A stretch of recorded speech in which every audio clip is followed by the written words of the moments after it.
To get the notifications, subscribe my channel and press the bell icon. Goodbye. Hello dear students, this is Salma Aftab standing in front of you. And hope you all are enjoying your online classes and hope you all are doing well. In the previous lecture, we have covered the topics that is our rate constant for different order of the reaction. Okay? We have calculated different rate constant for different order of the reaction, that is your zero order, first order and second order. Okay? So today we will discuss the integrated rate law for zero order reaction, and which is not only scoring but also very important. Which is not only scoring but also very important topic for your board and for your another exam, that is your for the NEET aspirants IIT. Okay? Because this topic is very much important. क्योंकि इससे graph भी आता है and numerical point of view से भी ये बहुत ज्यादा टॉपिक इंपॉर्टेंट है. Okay, so integrated rate law for the zero order reaction.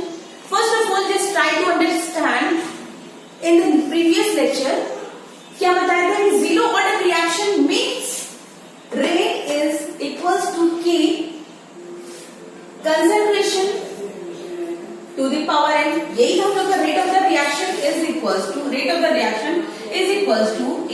concentration of the reactant. ठीक है, उस पे पावर लगेगी n, and for zero order reaction the value of n will be 0. यही होगा. n की जो zero order reaction हम तब कहेंगे जब n की वैल्यू 0 आ रही है, तब होगा हम लोग का zero order reaction. ठीक है, तो यही rate of the reaction. और उस रेट ऑफ द रिएक्शन में क्या था, there will be no effect on the rate of the reaction.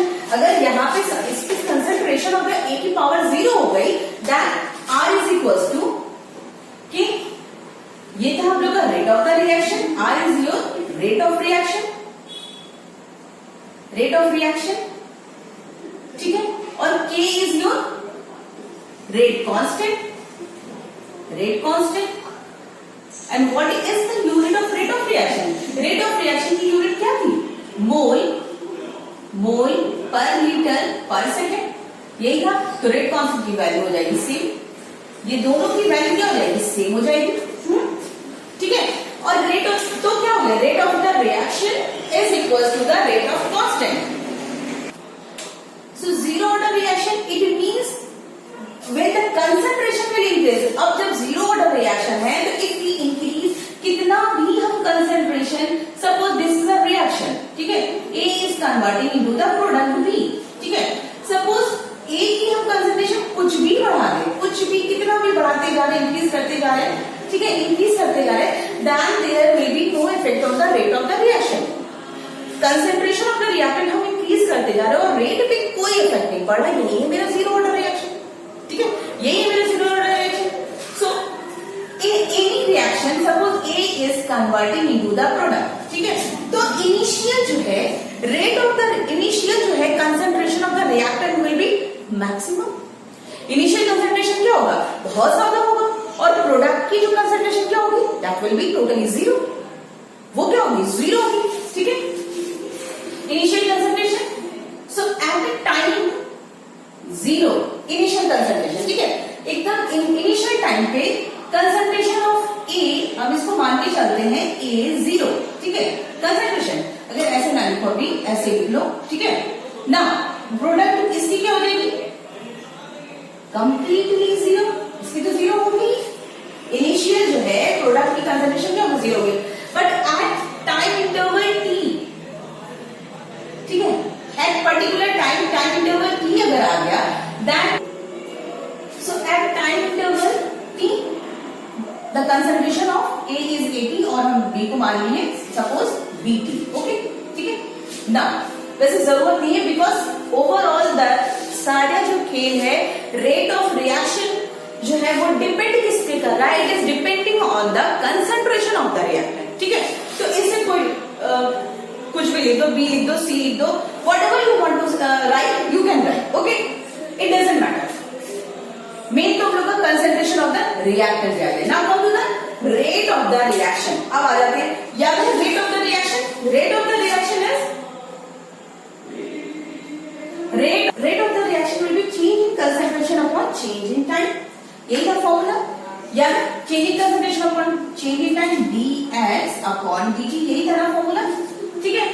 तो x क्या था, that is the concentration of the reactant। तो यहाँ concentration हमने किसको माना है, A naught, ठीक है, A naught is your concentration।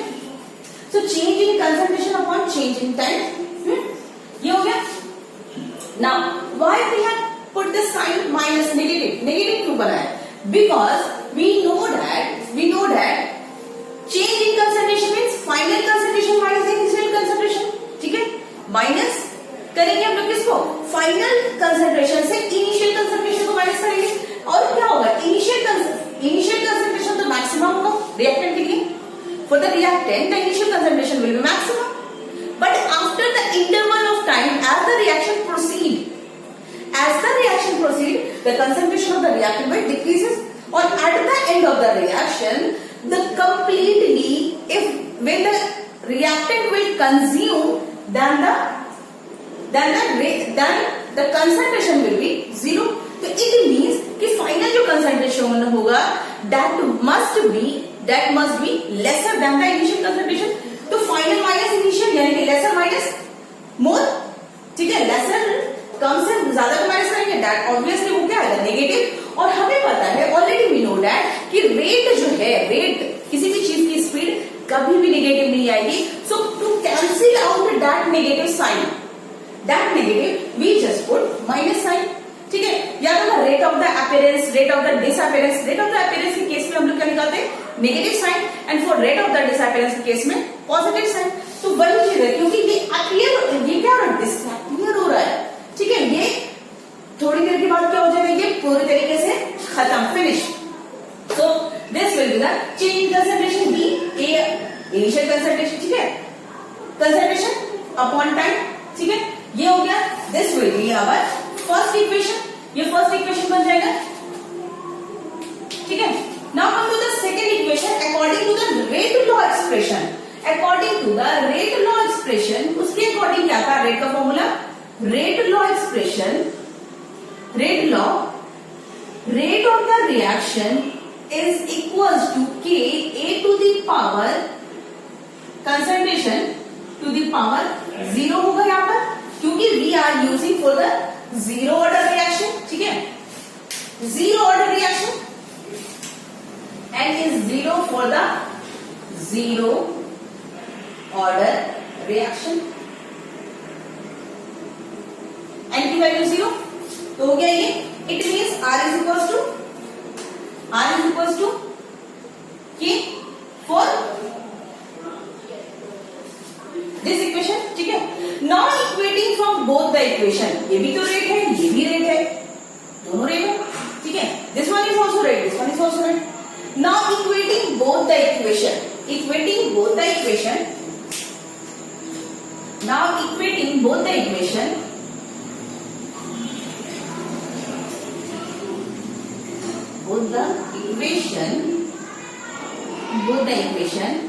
we get मिलेगा कुछ, R is equals to rate, ये भी रेट, दोनों को रिलेट करके K is equals to minus dA upon dt, ये होगा, ठीक है, क्लियर। ये एक्सप्रेशन बन गया। अब इसका तो हो रहा था डिफरेंशिएशन, और डिफरेंशिएशन को कैंसिल आउट किससे करते हैं, इंटीग्रेशन से, ठीक है। इंटीग्रेशन से भी कैंसिल आउट द रिएक्शन, ठीक है।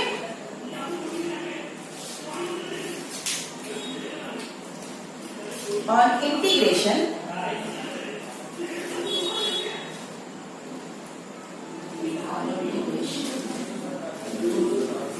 पहले इतना नोट डाउन करो, ठीक है, इतना ये पूरा कंप्लीटली नोट डाउन करो, फिर हम आते हैं integration with respect to time. Integration, ठीक है, इंटीग्रेशन करेंगे विद रिस्पेक्ट टू टाइम, ये है, this one is the symbol of integration, ठीक है। बाय स्टूडेंट प्लीज इसको अच्छे से समझ लो, ठीक है, बहुत ज्यादा प्रॉब्लम नहीं होगी, बस इतना डायरेक्ट टॉपिक को समझो, ठीक है।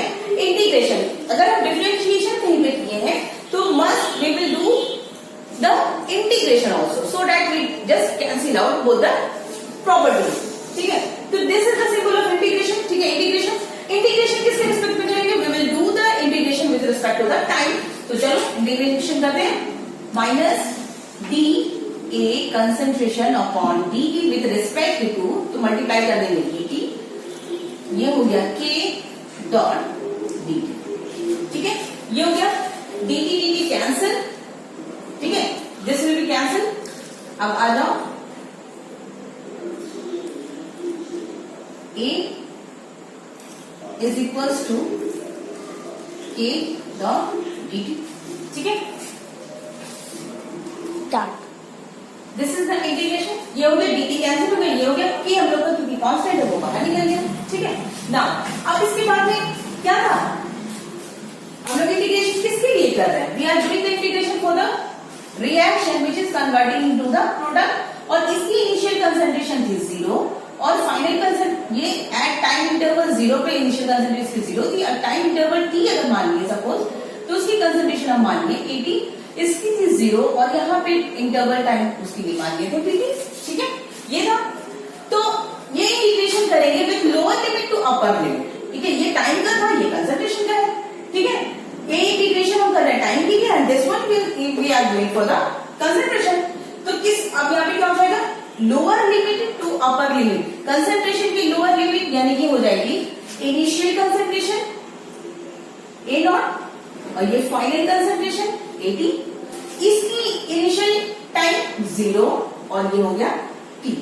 बहुत सिंपल है, ठीक। अब यहाँ पे क्या करेंगे, सिंपल सा लेकर आएंगे upper limit minus lower limit और a के लिए कंसंट्रेशन के लिए, ये t कैंसिल हो जाएगा, यहाँ पे टाइम के लिए हो जाएगा t माइनस 0 t ही हो जाएगा, ठीक है।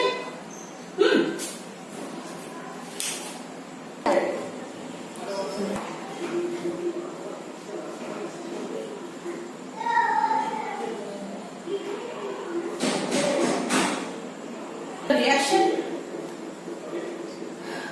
80 minus A0 upper limit minus lower limit, ये नेगेटिव का साइन एज इट इज है, k की degree upper limit minus lower limit, हो गया ये, यहां तक क्लियर, इंटीग्रेशन ये हो गया सारी चीजें, ठीक है।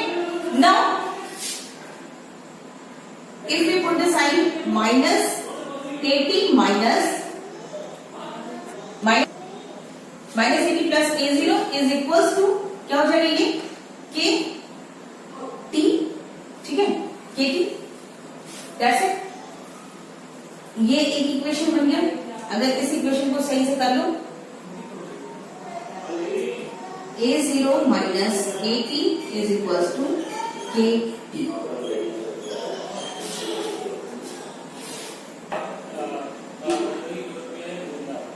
नेक्स्ट इज योर, अगर के टी को इधर लेकर आएंगे, K minus K T is equals to A not को अपनी जगह पे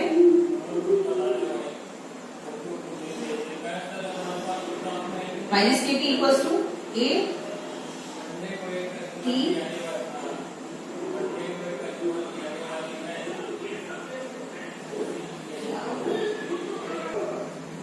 initial concentration minus final concentration is equals to the K, that is your rate constant and T is your time, ठीक है। So first equation will be like this, ये equation हमें मिल गया, एक फॉर्मूला मिल गया, this one is your second formula, ठीक है। Second formula ये हम लोग का हो गया ग्राफ। अभी इसी से रिलेटेड हम लोग क्या करेंगे, we will plot the graph y equals to mx plus c, ये देखो उसी फॉर्म में लिखा हुआ है, ठीक है। अच्छा अब ये बताओ a नॉट क्या है, A naught is your initial concentration, ठीक है, इसको नोट कर लो, A naught is your initial concentration of reactant, ठीक है। और AT क्या है, AT is the final concentration, और you can say final concentration और एट पर्टिकुलर टाइम इंटरवल, जिस पर्टिकुलर टाइम की बात हो रही है, ठीक है। K is your rate constant, rate constant and t is your time. ठीक है, ऐसा नहीं कि AT और KT एक तरह दिख रहा है तो दोनों एक ही है, नहीं. T यहाँ पे T अगर तो इसको नीचे लिखोगे, T is the final concentration और concentration of the reactant at particular time interval. कुछ रिएक्शन कुछ देर के बाद, जितनी टाइम के बाद जो रिएक्टेंट की जो वैल्यू बचेगी वो होगी. ठीक है, और ये T है time interval and this one is your K is your rate constant. ठीक है, ओवरऑल ये नोट डाउन. अब देखो ये हम लोग दो रिलेशन निकला. ठीक है, दो रिलेशन निकला और इसी को कहेंगे इंटीग्रेटेड रेट लॉ एक्सप्रेशन. ठीक है, integrated rate law expression. So the definition, note down the definition which is very important. The mathematical expression है कि the mathematical expression which gives you relation between the rate of reaction, obviously relation between the rate of reaction, ठीक है, rate of reaction and the molar concentration. यही तो कर रहा है, rate of the reaction के बीच में. ठीक है, starting जो relation निकाले थे, rate of the reaction and the molar concentration of the reactant is called rate expression or differential rate expression. ठीक है, equation. So note down the graphical representation of the zero order reaction. ठीक है, graph बहुत ज्यादा important है. Graphical representation for the zero order reaction, how we represent the graph for the zero order reaction. ठीक है, देखो this is your equation. Concentration of A at particular time interval equals to minus of KT plus initial concentration of the reactant. ठीक है, और इसको हम लोग इसमें y equals to mx plus c. in x axis, in y axis what we have plot, in y axis हम लोग क्या बना रहे हैं, कंसंट्रेशन. ठीक है, that is your concentration. in x axis क्या है, we have time. in x axis we have time. in x axis we have time and in y axis we have concentration. ठीक है, y axis में concentration है देखो A, और x axis में क्या है, this is your time. ये M को रिप्रेजेंट कर रहा है. ठीक है, in y axis. ठीक है, आप देखो इनिशियली जब रिएक्शन स्टार्ट हो रही है, जब टाइम जीरो है तो कंसंट्रेशन क्या होगी, मैक्सिमम. और कंसंट्रेशन जब मैक्सिमम हुई, कहीं पे भी मान लो कंसंट्रेशन मैक्सिमम, इस पॉइंट को मान लिया और ये पॉइंट क्या होगा, initial concentration will be maximum. ठीक है, ये हो गया. And as the reaction proceed, the amount of the reactant will decrease. ठीक है, डिक्रीज करने लगेगा तो डिक्रीज करते हुए लेके जा रहा है. ठीक है, ये ग्राफ बन गया हम लोगों का. ठीक है, डिक्रीज कर रहा है, amount of the reactant is decreasing. तो एट टाइम, अब यहां से देखो टाइम इंक्रीज. यहां तो स्टार्टिंग में कंसंट्रेशन जीरो, A जीरो है, A जीरो, टाइम यहां पे जीरो है. ठीक है, ये टाइम है, ये कंसंट्रेशन है. ठीक है, तो initial concentration is maximum, that is A zero. अब जब टाइम जीरो था तो A जीरो है. ठीक है, टाइम जीरो है तो कंसंट्रेशन A जीरो. तो टाइम T पे अब यहाँ पे जब ये क्या हो जाएगा, यहाँ पे हमारी what will be the value, यहाँ पे क्या वैल्यू मिलेगी, इस AT पे हम लोग की वैल्यू क्या मिल जाएगी. एक तो पहली बात तो ये नेगेटिव वैल्यू आ रही है किसकी, A की. देखो स्लोप मिल रहा है हम लोग को माइनस K में, slope is equal to minus K. ये दिख रहा है, नेगेटिव में वैल्यू जा रही है. तो यहां से हम इसकी वैल्यू निकाल सकते हैं. Can we determine the value of किसकी, AT की वैल्यू निकाल सकते हैं. कंसंट्रेशन डिक्रीज करे. यहाँ पे टाइम जीरो है, यहाँ पे AT क्या है, यहाँ पे AT हम लोग का जीरो है. ठीक है, AT जीरो मतलब फाइनल कंसंट्रेशन पूरी तरीके से खत्म, finish. AT is equal to zero. ठीक है, so by putting the value of AT is equal to zero we can determine the value of x. So we put the value of AT को zero में कर दिए, KT minus KT plus A0. ठीक है, तो zero हो गया. KT equals to A0. ठीक है, KT equals to A0 और वैल्यू क्या आ जाएगी, T equals to A0 upon K. ठीक है, ये हो गई टाइम. यहाँ पे टाइम की वैल्यू हम लोग को पता चल गया कि कब हम लोग का फाइनल कंसंट्रेशन जीरो होगा. when the time will be E0 upon K. at this condition your final concentration will be zero. ये निकल के आ गया, समझ में आ गया। ये हम लोग को टाइम की वैल्यू यहाँ से पता चल गया, ठीक है, टाइम की वैल्यू। और ठीक है, और ये y में हम लोग की इनिशियल कंसंट्रेशन ऑलरेडी क्या है, मैक्सिमम है, ठीक है। और ये हो गया हम लोग का ओवरऑल ग्राफ, ठीक है। T A not upon K, ठीक है। एक फॉर्मूला ये मिला हम लोगों को, एक वैल्यू, दूसरी वैल्यू ये मिल गई, ठीक है, क्लियर।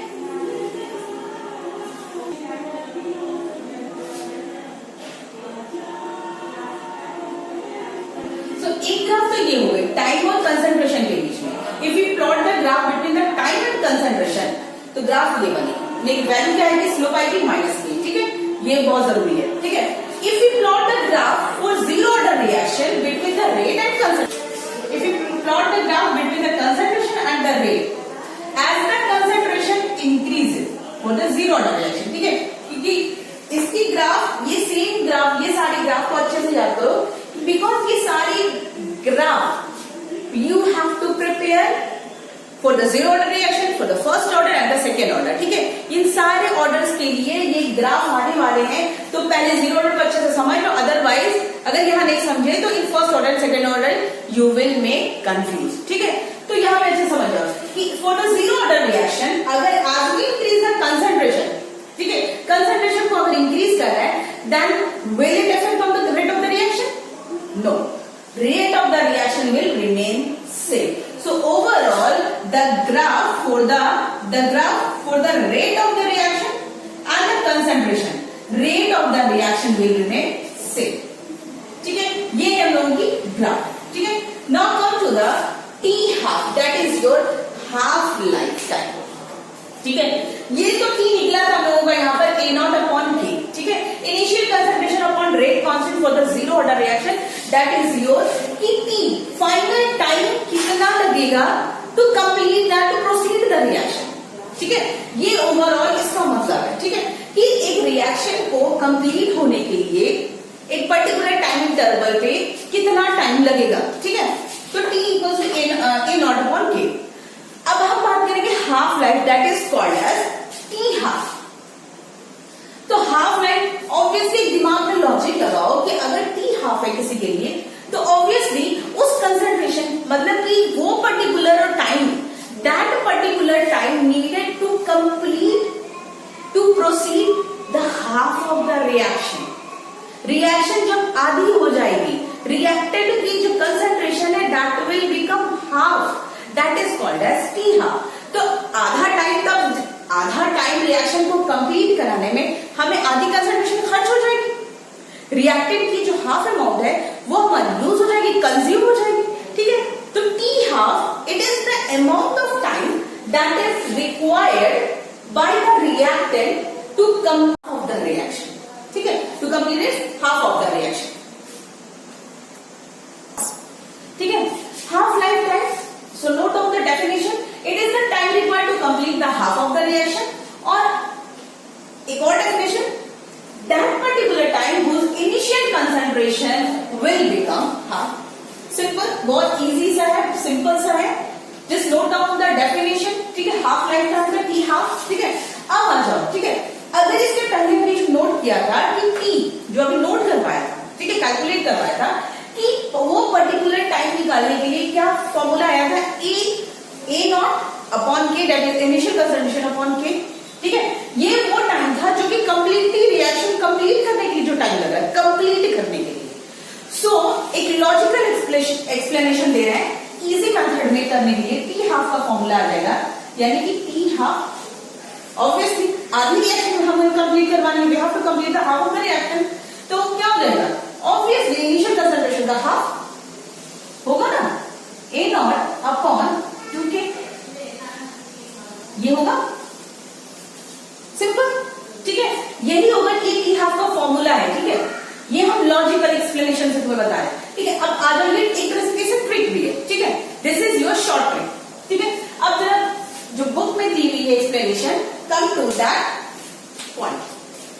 A रिएक्टेंट है, converted into B, initial concentration जैसे हम लोग लिखेंगे at when time is 0, initial concentration is your A naught, ठीक है, ये 0 है। फिर एट पर्टिकुलर टाइम, ठीक है, T हाफ के लिए क्या हो जाएगा, ये टी हाफ हो जाएगा हम लोग का। पहले टी लिख लो, पहले टी एट 18 और ये हो जाएगा बीटी, इसका कोई फर्क नहीं है, ठीक है। एट पर्टिकुलर ये हो गया। अब टी हाफ के लिए आ जाते हैं, ठीक है। टी हाफ के लिए हो जाएगा हम लोग का इनिशियल कंसंट्रेशन डिवाइड बाय 2, ये हो गया। ये हो गया, फॉर्मूला बन गया। टी नॉट के लिए मतलब टी जब इनिशियल 0 है तो इनिशियल कंसंट्रेशन पर्टिकुलर टाइम, और ये हाफ तो इनिशियल कंसंट्रेशन का हाफ हो जाएगा। सिंपल सा लॉजिक, ठीक है, सिंपल। हम लोग जो इससे पहले निकाले थे तो A at particular time minus AT plus 0 ये था, ठीक है, ये था। टी हाफ के लिए क्या हो जाएगा, ये होगा फॉर्मूला जब बैठाओ, 80 इज इक्वल्स टू माइनस के 80 minus K T half plus A not, और ए टी क्या है, क्योंकि हम लोग यहाँ पे किस ले रहे हैं, ये A naught upon 2 initial concentration upon 2 equals to minus K T half plus A naught, ये हो गया, ठीक है। दिस वन हमें निकालना है, इसी का है, इसको एज इट इज रखो या इधर उठा के लेकर आओ। K T half is equals to K T half is equals to A naught minus A naught upon 2, ठीक है। माइनस करेंगे क्या हो जाएगा, K T half divide equals to, और ये आ जाएगा A naught by 2 initial concentration. K को हम ले जाने चाहिए क्योंकि हमें निकालनी किसकी है, टी हाफ की वैल्यू, तो T half is equals to A यानी कि इनिशियल कंसंट्रेशन डिवाइडेड बाई 2 के, हो गई ये वैल्यू, क्लियर। आगे ये वही वैल्यू है जो यहां पे हमने निकाला था, ये वही वैल्यू है, देखो सेम वैल्यू है ना। कि टी हाफ यानी कि वो टाइम जब रिएक्शन आधी कंप्लीट हो, आज टी हाफ हम उसे ही कहते हैं। सिंपल है, बहुत सिंपल है, बस समझ के पढ़ो कि हम पढ़ क्या रहे हैं। केमिकल काइनेटिक्स है या कोई भी रिएक्शन है या सॉलिड स्टेट है, कुछ भी जितने भी केमिस्ट्री में चैप्टर है, कहीं ऊपर से कुछ भी नहीं आया है, सर से ऊपर पार होने वाली कोई भी ऐसी चीज नहीं है, ठीक है। बिल्कुल सिंपल सिंपल से, बस उसको सिंपल तरीके से पढ़ो, उसको डिफिकल्ट, उसको बिल्कुल हौच-पौच नहीं करो, ठीक है। सिंपल रिएक्शंस करवाओ और सिंपल तरीके से समझो। देखो हर इंसान को सिंपल चीजें अच्छी लगती है, सिंपल चीजें पसंद आती है, और सिंपल चीजें दिमाग में घुसती भी है, ठीक है। तो यहाँ पे आ जाओ, तो ये देखो वही चीज को हमने प्रूव कर दिया, ठीक है, कि अगर ए कन्वर्ट हो रहा है प्रोडक्ट में और 0 टाइम पे ए इनिशियल कंसंट्रेशन है, अगर टी हाफ के लिए उसकी कंसंट्रेशन जस्ट हाफ कर देंगे क्योंकि आगे करनी है। अब उसके बाद में ये फॉर्मूला हमें पता था, ठीक है, ये हम लोगों ने 0 ऑर्डर की रिएक्शन के लिए निकाली है, जो वैल्यू आएगी जिसको हम लोग इंटीग्रेटेड रेट लॉ कहते हैं। तो A T equals to minus K T plus A naught, ठीक है। अब इसके बाद में ये हो गया हम लोगों का, उसी में हम लोग वैल्यू अपनी पुट करते चले गए, that we get the value of half life period या हाफ लाइफ टाइम, हो गया ये value. Now come to the graph, पहले इसको नोट कर लो, come to the graph. Note down the graph. Graph is plotted between the initial concentration and T half, देखो initial concentration and T half, ठीक है। और यहाँ पे क्या हो रहा है, इनवर्सली प्रोपोर्शनल हो रहा है, ये किससे, रेट ऑफ किससे हो रहा है, टी हाफ जो है इनिशियल कंसंट्रेशन से डायरेक्टली रिलेशन है, और रेट कांस्टेंट से क्या है, इनवर्सली प्रोपोर्शनल है। रिएक्शन ये दिख रही है ना, रिलेशन जो है T half is directly proportional to the initial concentration और inversely proportional to the rate constant, ठीक है, रेट कांस्टेंट, ये रिलेशन मिला। तो अगर if we are plotting the graph between the initial concentration and T half, तो हम लोग की स्लोप क्या है, ऑब्वियस स्लोप हम लोग का 1/2 के है, 1/2 के जो slope and this is the value of initial concentration, ठीक है। इसको नोट कर लो, ठीक है। Now come to the revision, ठीक है।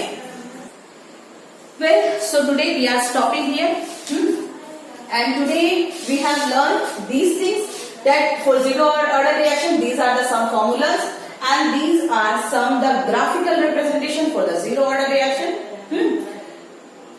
So do your homework and revise your lesson. अब सोच रहे हो कि मैम ने होमवर्क कुछ नहीं दिया है, बेटा होमवर्क यही है, ये सारी चीजों को लेक्चर वाइज अपने कंप्लीट करते जाओ, note down all the topics, ठीक है, and revise your lesson. We will meet in the next lecture. Till then, stay safe, stay home, and goodbye.